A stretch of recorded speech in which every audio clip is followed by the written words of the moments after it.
paz. Você alguma vez já desistiu de lutar? Alguma vez na sua vida, na sua história, você desistiu de algo?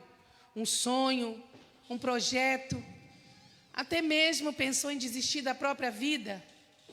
Porque muitas vezes, irmãos, quando nós estamos em situações difíceis, nós somos traídos pelas nossas próprias emoções. Nós não podemos confiar nas emoções. Elas não são seguras. E nós vemos aqui que essa mulher, chamada Agar, ela estava assim. Ela estava sofrendo tanto que ela foi levada pelas emoções a desistir da promessa de Deus. Ela foi levada a desistir da sua própria vida, da vida do seu filho. Quem foi Agar? Agar foi a serva de Sara, a que teve um filho com Abraão. Ela era egípcia e nós sabemos a história que Sara não gerava. Sara era estéril. Mas Deus havia falado que ia dar um filho para Abraão. E nesse filho, o Senhor Deus traria o Messias. Esse Messias seria posteridade de Abraão, através do filho que Abraão teria com Sara, sua esposa legítima. Que Paulo vai falar nas suas cartas, não é? Que era a esposa livre. Agar era a esposa serva, a esposa escrava, concubina. Mas Sara via que o tempo passava, já se passaram 15 anos e ela não concebia. Então ela tentou dar uma ajudinha para Deus. Abraão, tem aqui a minha serva Agar. Deita-te com ela e tenha com ela um filho. E esse filho vai ser nosso. Vai ser o cumprimento das promessas. Sabe, irmãos, quando nós tentamos dar uma ajudinha para Deus, o que acontece é que tudo dá errado. Você pode ser chamado de amigo de Deus, como Abraão foi. E não foi qualquer pessoa que disse que Abraão era amigo de Deus. Foi o próprio Deus que disse: Abraão é meu amigo. Mas a família de Abraão era uma bagunça.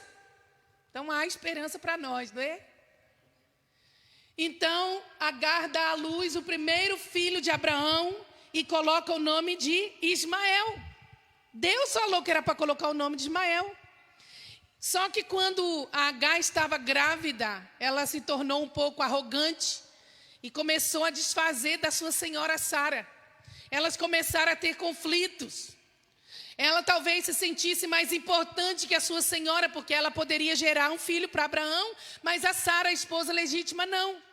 Então, Sara brigou tanto com ela que ela fugiu de Sara. Ela estava grávida de Ismael. Ela fugiu. E quando ela estava no deserto, Deus foi lá ter com ela.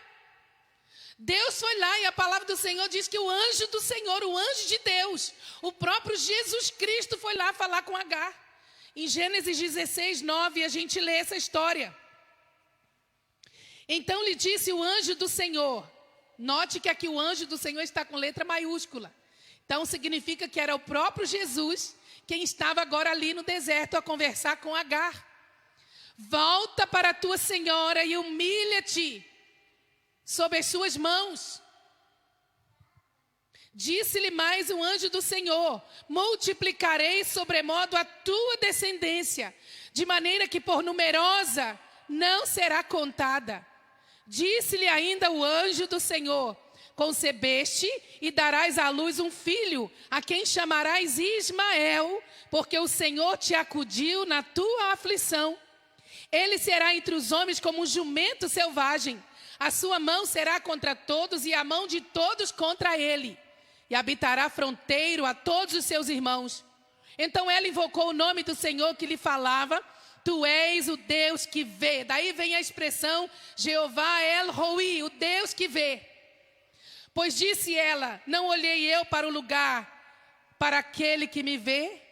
Então o Senhor foi lá onde estava Agar e lhe faz uma promessa: volta para Sara, subjuga-te a ela, porque o teu filho será grande. O teu filho será pai de uma grande nação. O teu filho será pai de um grande povo, um povo forte, um povo que vai ser como um jumento, não é? Um jumento poderoso, não é? Ele vai ser contra todos e todos serão contra ele. Irmãos, então Agar volta para Sara, ela tem o seu filho Ismael, nasce o menino, cresce o menino. Quando o menino tem 13 anos, Sara engravida de Isaac. Agora Deus vai cumprir a promessa que fez de trazer um descendente que vai trazer o Messias. Através de quem Deus estava formando um povo para a sua glória, o povo de Israel, o povo judeu, o povo semita. E então Sara, ela tem o filho. E 14 anos depois já tem, não é, Ismael, nasce Isaac. E os meninos começam a brigar. Brigavam muito. Então era uma família muito complicada, não é? O filho da escrava era o mais velho, mas o outro era o da promessa. E começam a brigar e Sara diz, Abraão, não aguento mais. Manda essa escrava embora, porque não dá para os nossos filhos, não dá para morar juntos. Manda ela embora. E Abraão então manda Agar embora e diz aqui, no verso 12, disse porém Deus a Abraão, não te pareça isso mal por causa do moço e por causa da tua serva. Atende a Sara em tudo que ela te disser, porque por Isaque será chamada a tua descendência. Mas também, Abraão, do filho da serva farei uma grande nação, por ser ele teu descendente. Abraão mandou embora a serva com seu filho, mas com a promessa de que por ele ser seu descendente, Deus também iria socorrê-lo, Deus também faria dele uma grande nação. E então Agar vai embora com Ismael. Ismael já era um adolescente, provavelmente aí já com os 17 anos. A Bíblia fala um menino, parece que a gente está vendo uma criancinha chorando, mas era já um rapaz. E então ela vai embora, não é? Aqui diz o texto no verso 14, que Abraão mandou Agar embora sem lhe dar herança. Eu não entendo porque Abraão fez isso, mas isso é outra pregação. Também falar de Ismael seria outra pregação. Eu quero falar de Agar, do que Deus fez na vida de Agar. Porque muitas vezes nós estamos como ela. Nós perdemos o norte, nós perdemos o rumo, nós não sabemos o que fazer, nós não vemos o fim da linha. E nós começamos a desistir do que Deus falou que vai fazer em nossa vida. E a palavra do Senhor diz que, no verso 14, levantou-se, pois, Abraão de madrugada, tomou pão e um odre de água, pô-los às costas de Agar, deu-lhe o menino e a despediu. Ela saiu andando errante pelo deserto de Berseba. Bom, pega esse menino, tem 17 anos mais ou menos, toma esse bocadinho de pão, e leva esse odre de água. Um odre de água tinha mais ou menos 5 litros de água. Se contar que um adulto toma entre 1,5 litro e 2 litros de água por dia, num deserto escaldante como aquele, a água acabou rapidinho. Não sei por que Abraão fez isso, mas aqui no verso 15 diz, tendo-se acabado a água do odre, colocou ela o menino debaixo de um dos arbustos. Ela sabia que ele ia morrer. Humanamente falando, os dois iriam morrer. Ela estava desnorteada. Ela estava desesperada. O texto nos mostra que pelo seu desespero ela desistiu de tudo. Ela desistiu de ser a mãe do primeiro filho de Abraão. Ela desistiu até do seu próprio filho, porque ela colocou ele debaixo de um arbusto pequenino, sabendo que ele ia morrer. Porque não tinha mais pão, não tinha mais água, estava num deserto, não tinha ajuda, não tinha nada mais. E ela começa a desistir da sua própria vida, porque ela sabia que também ela iria morrer. Irmãos, quantas vezes nós chegamos num ponto que nossas convicções são traídas pelas nossas emoções? Temos promessas de Deus, temos a palavra viva de Deus, temos palavras que o Senhor já ministrou em nossa vida ao longo do nosso percurso, mas por causa das lutas, porque nós estamos desnorteados, nós estamos desesperados, nós começamos a perder a visão daquilo que Deus falou conosco. Lembre-se que o Senhor já tinha estado com Agar quando ela estava grávida. E disse, o teu filho será pai de uma grande nação. O teu filho será forte, eu tenho uma promessa para ele. Mas agora, por causa da luta, ela se esqueceu do que Deus lhe havia falado. E no verso 16 diz, afastando-se, foi sentar-se defronte, à distância de um tiro de arco, porque dizia, assim não verei morrer o menino. Um tiro de arco é uma medida de espaço equivalente a 100, entre 100 a 150 metros. Então, o que fez Agar? Não tenho pão, não tenho água, o deserto é terrível, só há um arbusto pequeno. Fica aqui, meu filho, você está fraco, você não tem comida e nem água. Fica aqui que eu vou ali. Saiu uns 150 metros, porque não queria ver morrer o menino. E aqui o texto diz no verso 16, parte C. E sentando-se em frente dele, levantou a voz e chorou. O que Agar podia fazer? Chorar. O que nós podemos fazer em momentos de desespero diante de Deus? Chorar. Abrir a boca, abrir o coração e falar: Senhor, não tenho mais recursos. Não sei mais o que fazer. Não tenho mais para onde fugir. Como disse Pedro, para quem iremos nós, se só tu tens as palavras de vida eterna? Senhor, eu só posso correr para ti e chorar. Irmãos, chorar faz bem. Chorar alivia a alma. Não guarde o choro, põe para fora esse choro preso. Porque Jesus disse: bem-aventurados os que choram, porque eles serão consolados. E Agar começou a chorar e chorar, mas o seu choro era um choro de desespero. De fim da linha. Ela não viu uma solução. Ela perdeu completamente a esperança. E afastou seu filho para não vê-lo morrer. Parece a história daquela viúva de Sarepta. Que Elias chegou lá e Deus falou que ia levantar uma viúva para lhe sustentar numa época de seca em Israel. Aquela região toda tinha seca, não é? É claro que ela não era de Israel. Ela era lá das regiões de Tiro, parece, Sidom. E chega lá Elias e a mulher está mais pobre que ele. Ele chega lá e fala para a viúva que só tinha um filho: traz um pouco de água para mim e faz um bolo para mim, faz um pão para mim. Aí ela fala: Senhor, eu tenho a água, mas o bolo eu não tenho. Porque eu só tenho um bocadinho de farinha para fazer um bolo para mim e para o meu filho, e depois nós vamos morrer. Essa mulher estava como Agar. Ela também havia perdido a esperança e não viu que o milagre estava mesmo ao pé dela. Ela não viu que o profeta era o milagre de Deus que o Senhor mandou para a sua casa. Que enquanto ela alimentasse o profeta, ela seria alimentada. A farinha não ia acabar da sua botija. E Elias fez ali um grande milagre. Mas Deus havia dado a Agar promessas de que o seu filho seria pai de um povo numeroso. E no momento mais difícil da vida de Agar, vem o Senhor novamente a ela. O filho chorando, ela chorando, não tem mais o que fazer, aparece novamente o Senhor. E diz no verso 17, Deus, porém, ouviu a voz do menino. Olha, irmãos, Agar estava chorando, mas a palavra do Senhor diz que Deus ouviu a voz do menino. Deus ouve a voz daquele que sofre. Deus sabia quem seria Ismael. Deus sabia quem seria o povo descendente de Ismael. Mas ainda assim ele está com o que sofre, com o contrito de espírito, diz a palavra do Senhor. E Deus ouviu a voz do menino e o anjo de Deus chamou do céu a Agar. E lhe disse: que tens, Agar? Não temas, porque Deus ouviu a voz do menino, daí onde ele está. Ergue-te, levanta o rapaz, segura-o pela mão, porque eu farei dele um grande povo.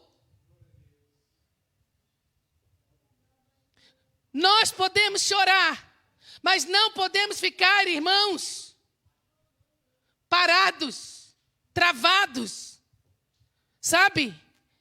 Como coxos. Tem hora para chorar, mas tem hora para rir. Tem hora de chorar, mas tem hora de se levantar e tomar uma atitude. E Deus falou: Agar, levanta-te, para de chorar.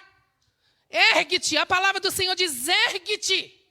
Saia desse vitimismo, saia desse sofrimento, saia desse desespero. Levanta-te. Pega o menino pela mão. Porque eu farei dele um grande povo. Meu irmão, quando Deus dá uma promessa, está dado. Quando Deus fala algo, está falado. Pode demorar 1 ano, 2 anos, 10 anos, 20 anos, 30 anos. O que Deus falou vai se cumprir. Porque a palavra do Senhor diz que Ele não é homem para que minta. Ele não é filho de homem para que se arrependa. Os dons e as promessas de Deus são sem arrependimento. Deus falou, está falado, vai se cumprir. Porque Ele zela pela sua palavra para cumprir. Deus havia dado uma palavra para Agar e para Abraão, Isaque. Ismael não ia morrer naquela situação. Então, muitas vezes nós estamos num desespero terrível, chorando, mas ficamos nos lamentando, nos lamuriando, como se tudo tivesse acabado, e Deus vem a nós e diz: levanta-te, eu estou presente na sua vida. O perfeito amor lança fora todo medo. Não temas, porque eu vou cumprir as minhas promessas na tua vida. E Deus cumpriu suas promessas na vida de Ismael. No verso 20 diz: Deus estava com o rapaz, que cresceu, habitou no deserto e se tornou flecheiro. Sabe qual terra Deus deu para ele? Aquela onde ele estava chorando. Todas aquelas terras foram dadas a Ismael. Mas para Deus cumprir a sua promessa, Deus precisava fazer um grande milagre na vida de Agar. Abrir os olhos do seu entendimento.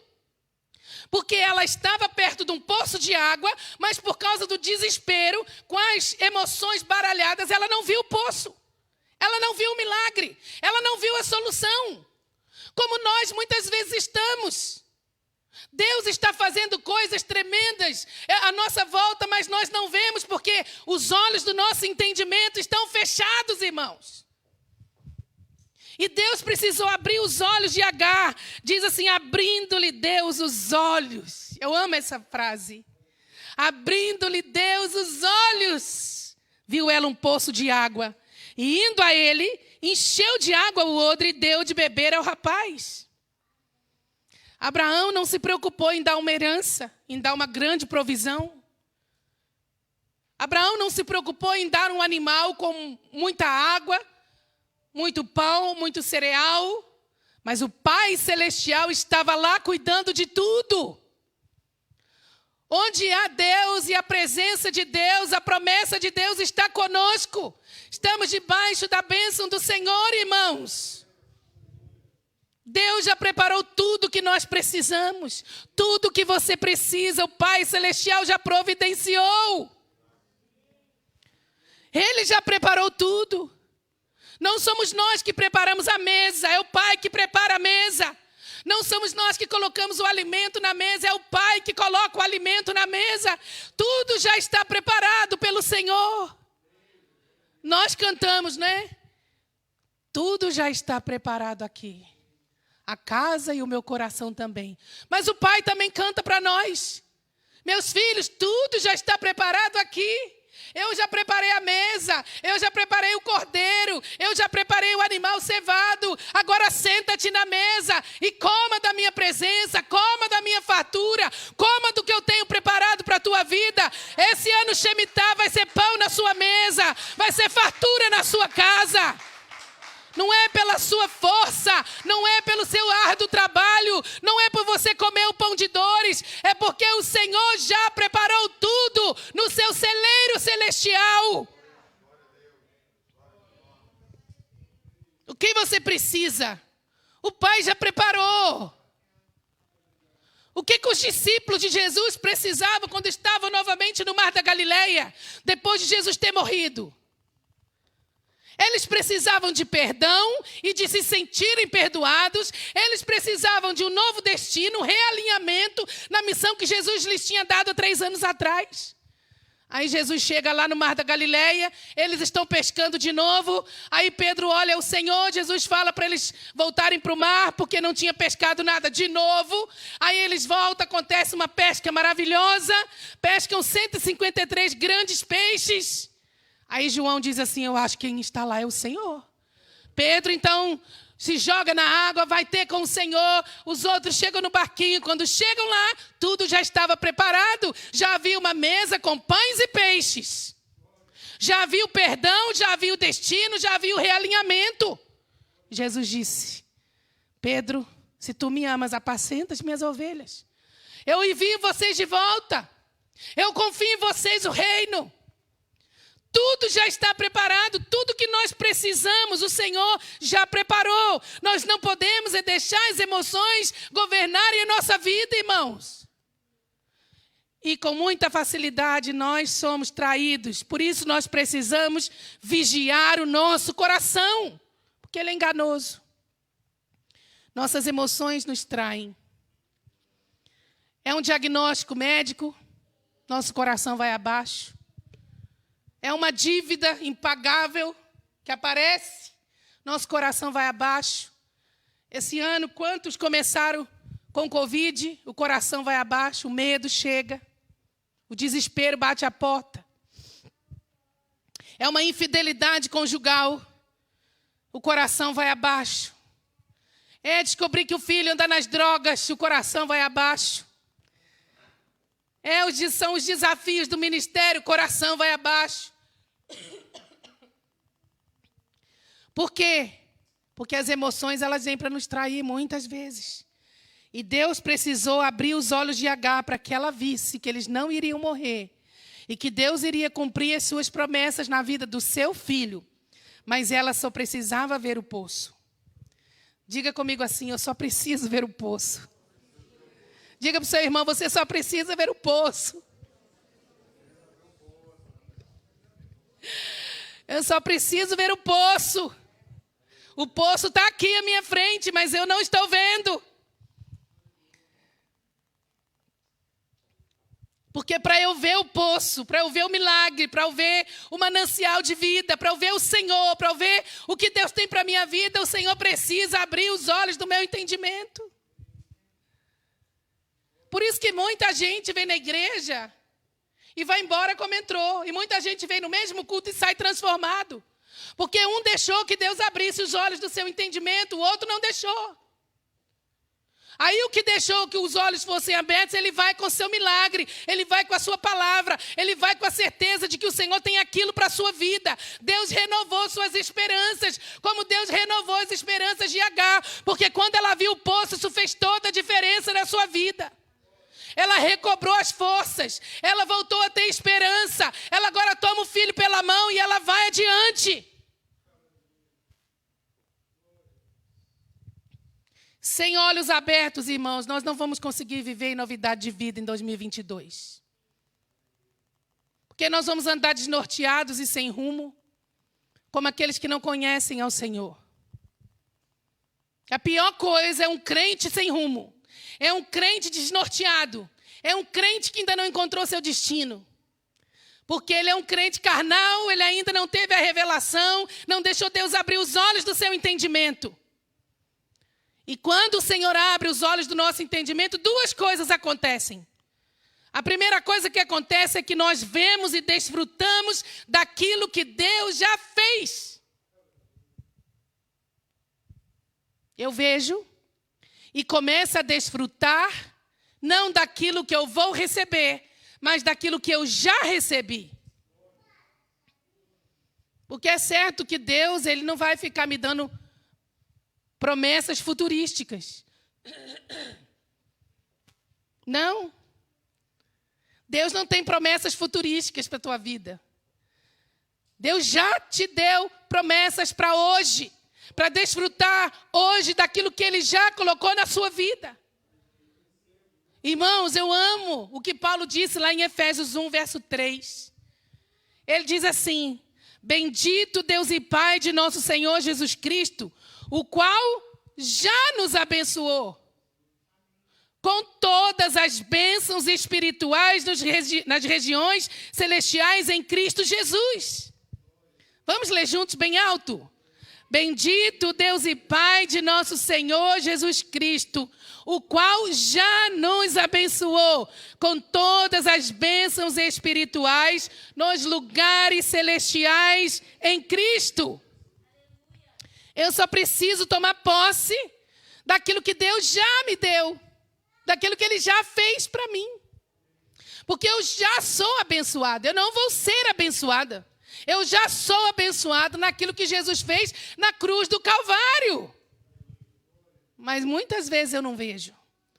Agar, ela só precisava ter os olhos do entendimento abertos para ver o milagre. O milagre, irmãos, estava bem do lado dela. O milagre estava bem do lado dela. E enquanto seus olhos não foram abertos, ela estava ali achando que ia morrer, que tudo já tinha acabado. Ela desistiu até da própria vida. Mas quando ela viu o milagre, o Senhor abriu os olhos dela. Diz o texto, e Deus abriu-lhe os olhos e ela viu.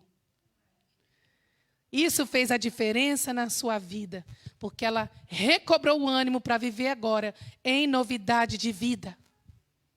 Quero dizer para você que tem Jesus, que ama Jesus, que você não foi chamado para viver como mendigo, espiritualmente falando. Você é filho de Deus. Filho de Deus tem lugar à mesa do Pai, no reino do Pai, porque nós somos filhos do Rei. Jesus, ele conquistou esse direito para nós, direito de filhos de Deus. Como disse João, vede que grande amor nos tem concedido o Pai, que fôssemos chamados seus filhos. Então o crente em Jesus sabe que não é órfão. Ele tem que parar de se lamuriar, de se lamentar. Ele tem que parar de viver como um crente carnal, como qualquer um homem do mundo que não conhece a Deus. E pedir para o Senhor abrir, irmãos, nossos olhos espirituais. Porque as coisas do Espírito são discernidas espiritualmente. Nós precisamos sair da esfera do natural e não sermos enganados até mesmo pelos nossos olhos. Porque as emoções, elas cegam os nossos olhos. E nós precisamos do haja luz de Deus. Revelação de Deus. Entendimento de Deus. Revelação é algo espiritual que nos faz ver o que Deus tem feito no âmbito físico. Quanta coisa o Senhor tem feito na sua vida. Quanta coisa. Sabe, quantas vezes a gente entende que Deus tem feito grandes coisas em nossa vida? Quando nós começamos, nessas vezes, a conversar com pessoas que estão sofrendo muito, muito, muito. E quantas vezes a gente para e a gente diz assim, meu Deus, como eu sou abençoado. Meu Deus, como o meu casamento é abençoado. Agora tu falaste aleluia, né?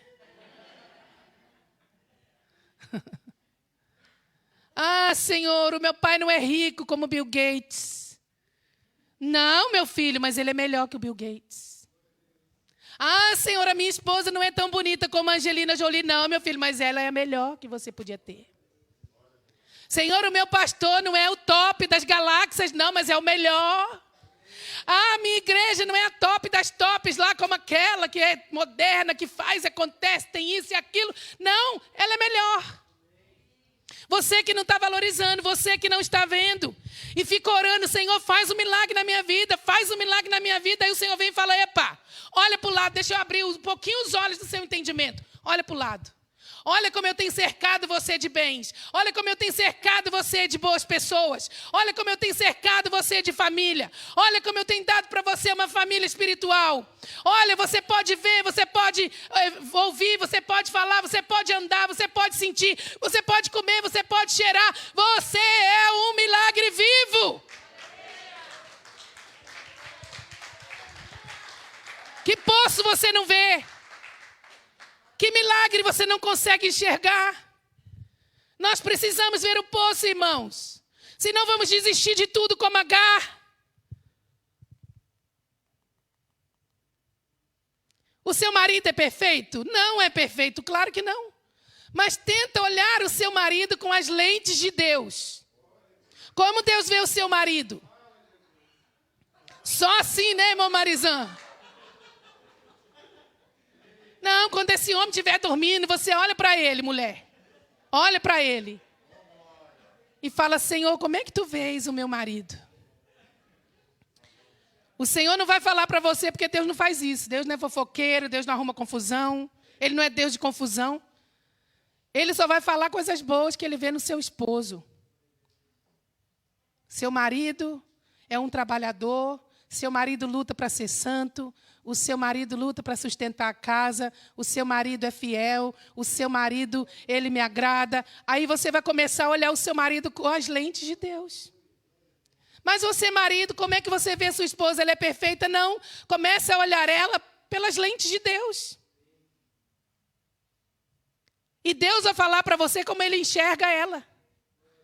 Porque mesmo ela sendo cheia de defeitos e tão falha, o que o Senhor vê nela vai além de suas falhas. Então o Senhor começa a colocar uma nova lente em nossos olhos, abrindo os olhos do nosso entendimento para nós vermos, irmãos, que nós somos muito abençoados com o que Deus nos deu. Seus pais não são perfeitos, mas começa a ver seus pais com as lentes de Deus e você vai glorificar a Deus, porque você tem os melhores pais que você poderia ter.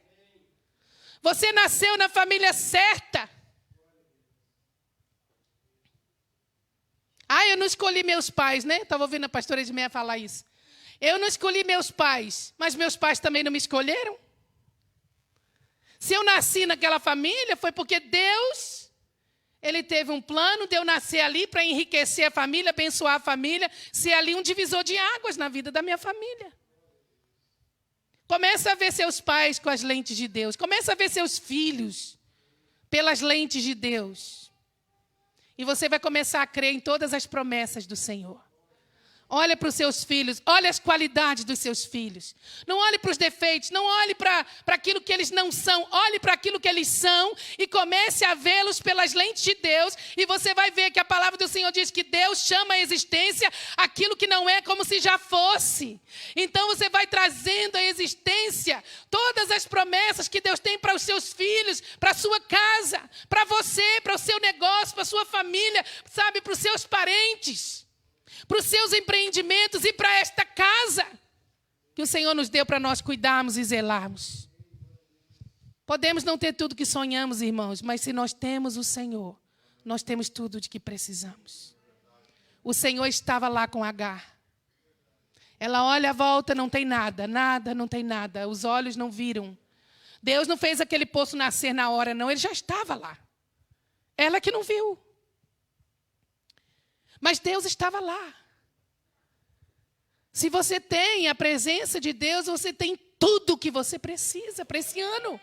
Para chegar no final do ano rompendo em fé e dizendo, realmente eu andei em novidade de vida. Esse foi o melhor ano da minha vida, do meu ministério, da minha casa, dos nossos sonhos. Deus tem coisas grandes para nós. Mas às vezes nós desprezamos, não vemos e desprezamos a presença que há em nós. Quando, na verdade, o que Deus disse para Abraão, Deus deu promessas de grandeza para Abraão, não foi? Abraão, você será pai de multidões, todas as nações serão abençoadas através da sua descendência. Em ti serão abençoadas todas as famílias da terra. Mas um dia chegou Deus para Abraão. Quando ele estava triste, não podia ter filho, né? A Sara não podia gerar. O Senhor vem a ele e fala, Abraão, eu sou o teu grandíssimo galardão. Eu sou o seu tesouro mais importante. Eu sou o melhor que você poderia imaginar ter na sua vida. Você olha os levitas de Israel, as tribos, todas as tribos receberam herança de terras, possessões, riquezas. Mas vem o Senhor e diz, aqueles que trabalham no altar, aqueles que são levitas, que trabalham no serviço do templo, eles não receberão terras, eles não receberão riquezas, eles não receberão herança. Eu serei a porção deles, eu serei a sua herança. E quem comia melhor em Israel eram os levitas. Quem se vestia melhor, os levitas. Quem era mais bem cuidado, os levitas. Porque Deus era a porção deles.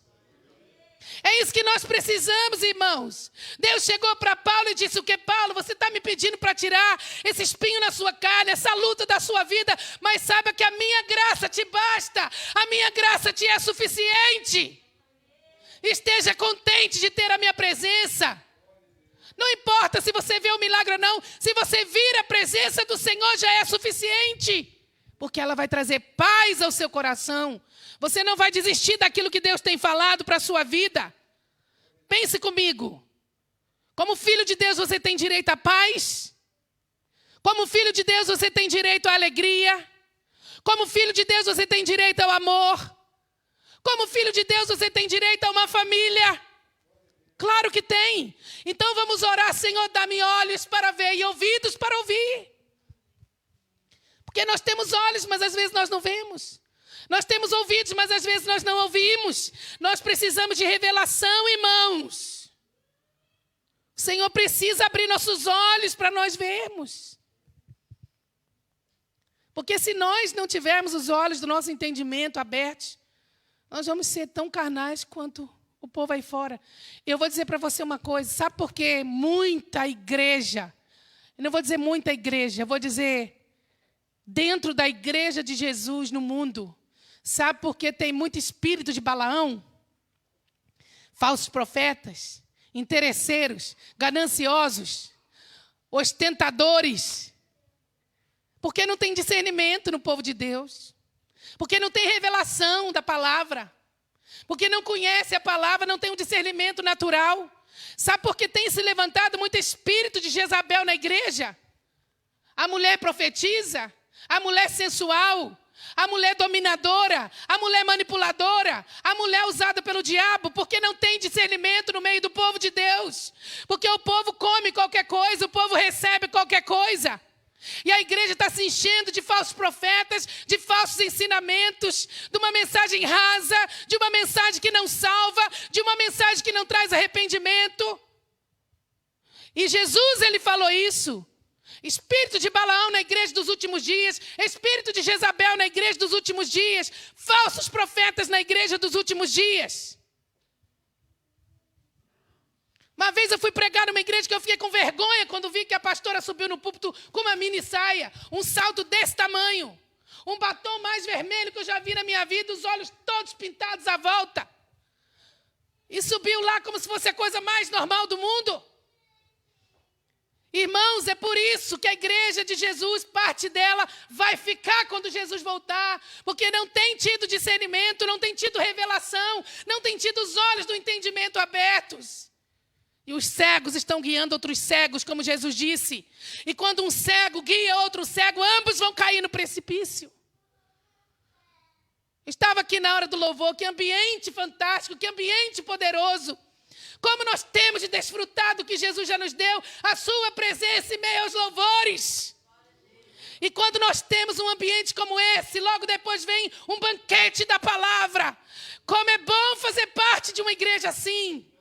Que ama adorar a Deus, mas ama receber a sua palavra. Ama ser alimentado da palavra, da verdade.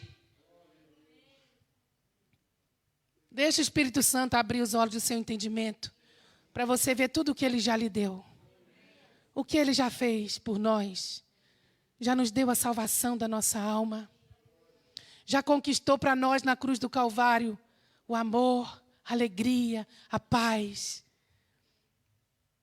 Já conquistou para nós o direito de sermos filhos de Deus e podemos clamar, Abba, Pai. Sabe quando você está querendo chorar, você está no desespero, que dentro de você está assim, Pai, cadê meu pai? Pai, papai, Abba, Pai. Sabe o que é Abba, Pai? Abba, Pai é uma criancinha que está aprendendo a falar Pai. Ela fica, Abba, Pai.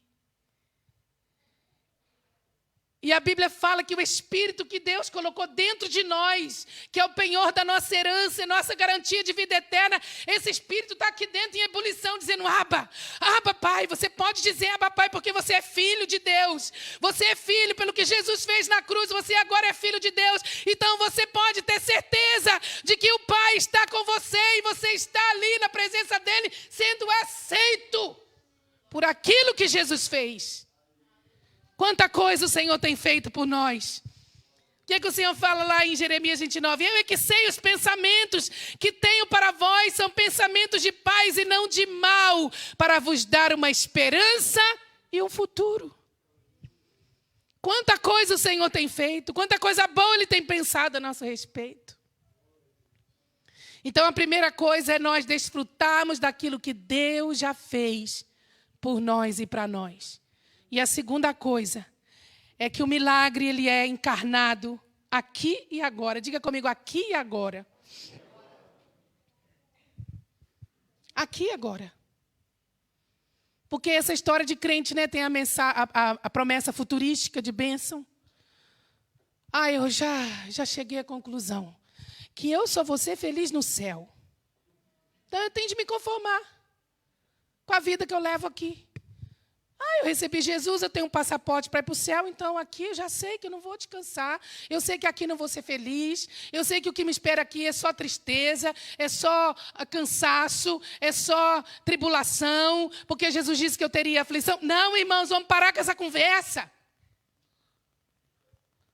O crente atribulado mas ele não perde a felicidade, porque a felicidade é um estado de vida. Porque Jesus está presente na sua vida. Jesus é o seu amigo mais chegado que um irmão. Vamos parar com essa ideia escapista do céu. A gente pensa que a gente vai para o céu para a gente fugir dos problemas. Mas o céu já começou aqui quando nós entregamos a vida para Jesus. O céu é só a continuidade do que nós já estamos vivendo com Cristo, reinando em vida. Que Deus abra os olhos do nosso entendimento, para vermos quem nós somos em Deus aqui e agora. Eu passo muita luta, já passei muita luta nessa vida. Passo muita luta. Ontem eu estava partilhando para o Ministério de Louvor as lutas que eu tive o ano passado. Mas em nenhum momento eu deixei de ser feliz. Em nenhum momento, em toda luta e dificuldade, eu deixei de ser feliz. Posso ter perdido a alegria em alguns momentos, mas não a felicidade. Por quê? Porque Deus é presente na minha vida. E a sua presença traz paz, a sua presença traz vida. Eu não posso ter uma mentalidade escapista. Vou para o céu para fugir, não. É aqui agora. O reino aqui agora na minha vida. Quando é que nós vamos para o céu? Quando Jesus voltar para buscar a sua noiva. E nós vamos ficar quanto tempo no céu? Só 7 anos. Você pensa que você vai ficar no céu para sempre? Não. Você vai ficar lá 7 anos nas bodas do Cordeiro. Depois nós vamos voltar com o Senhor para aqui, para essa terra, para reinar com Ele sobre todas as nações. Isso é poderoso demais, irmãos. Na época de Jacó, havia só 70 nações. Hoje tem quase 200, né? Na época de Jacó tinha 70. Os profetas acreditam que no milênio só existirão 70 nações, como era na época de Jacó. Alguns acreditam que são nações ovelhas. Mas depois do milênio, vai ter uma nação só, uma só língua. Vamos ser só um povo. Como disse Paulo, um só Deus, um só Senhor, um só batismo, uma só fé. Então não vamos parar com essa ideia de que vamos para o céu para a gente ter tudo que a gente não tem aqui. Tudo muda quando Deus abre nossos olhos. Nós vemos o milagre aqui agora. Por exemplo, eu quero ler, já estou a terminar, mas eu quero ler um texto aqui com os irmãos.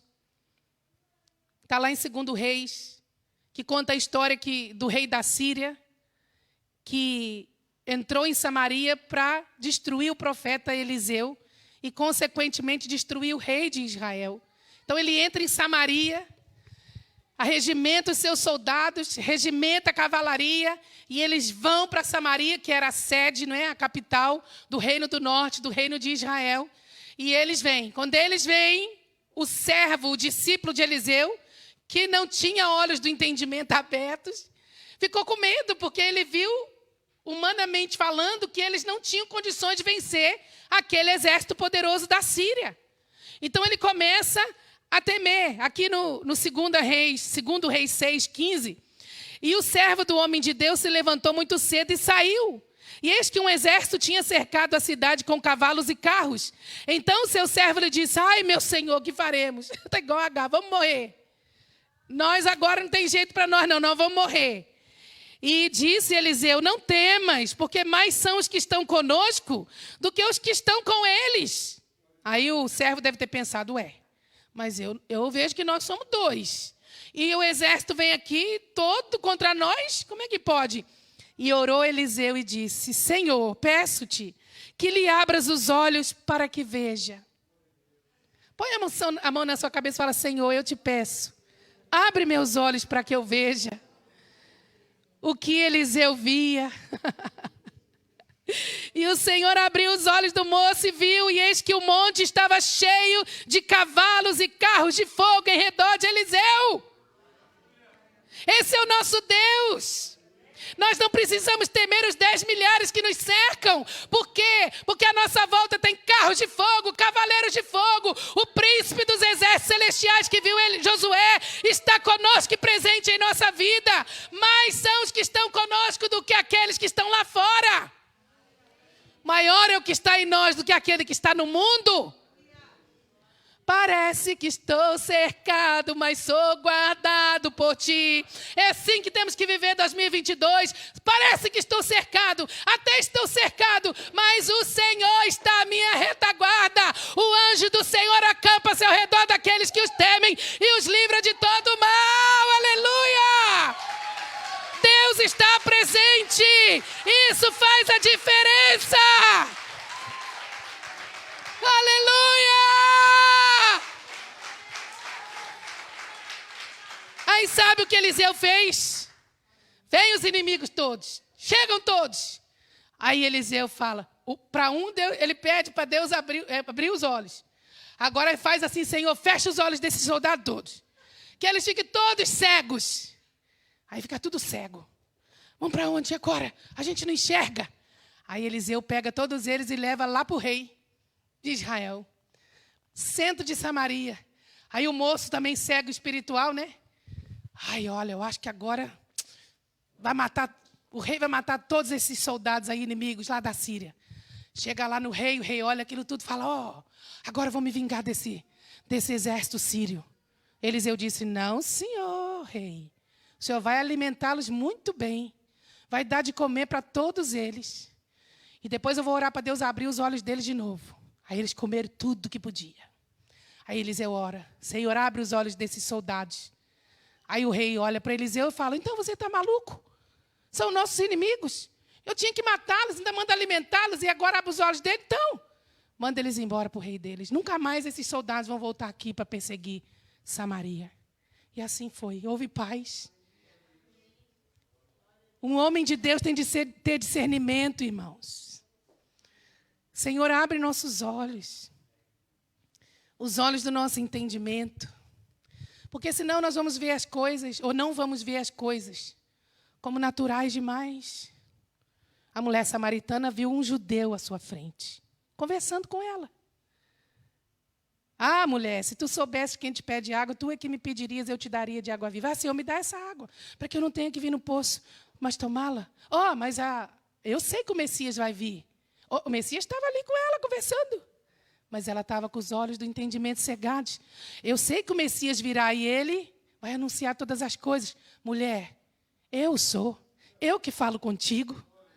Aí os olhos do entendimento foram abertos. Ela corre na cidade e vai contar para todos que ela viu o Messias e traz a cidade toda a Jesus.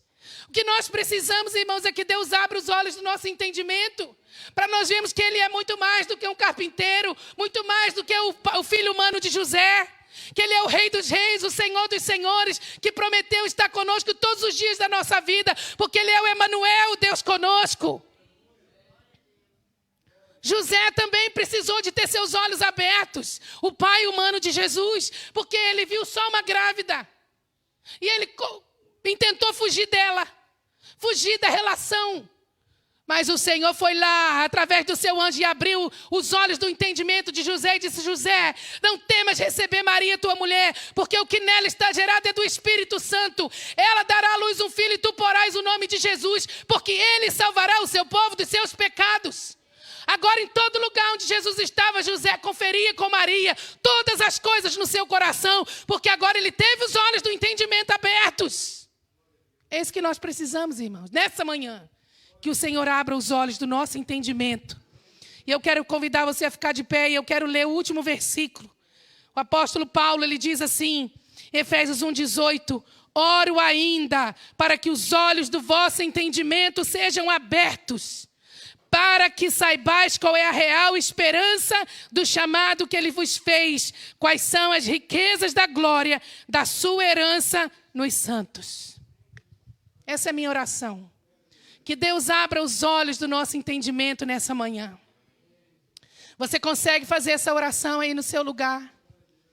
Senhor, abre os olhos do meu entendimento, porque eu preciso ver e desfrutar do que o Senhor já tem feito na minha vida. Porque eu preciso viver um milagre aqui e agora. Fale com Deus. Você que está em casa nos assistindo, que o Senhor abençoe sua semana grandemente. E que o Senhor possa fazer com que os olhos do seu entendimento também sejam abertos. Que Deus abençoe sua semana. Nós vamos terminar a nossa transmissão. Que o Senhor abençoe você grandemente em nome de Jesus. O que Deus